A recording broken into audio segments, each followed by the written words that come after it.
Jungs, die Serie wird fortgesetzt, die nächsten 3 Punkte sind im Sack, so wie ich eben gehört habe, gelesen habe, wie auch immer, sind wir jetzt Tabellenführer. Heißt aber noch gar nichts. Ja, richtig, heißt noch gar nichts. Jungs, diese 3 Punkte von heute gilt es nächste Woche auf Laurensberg dann zu bestätigen. Da haben wir ein 6-Punkte-Spiel, ne? Da haben wir. Das stimmt. Ja, aber ich denke, ich bin da von der Seite aus sehr zuversichtlich, wenn ich mir diese Mannschaft angucke. Ja, dann auf unseren heutigen Spender, den Franz, unseren Präsidenten. Ja.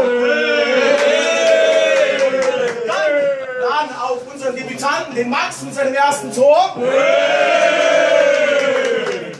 Auf den 4:0-Sieg und wieder auf den Ibro mit seiner weißen Weste.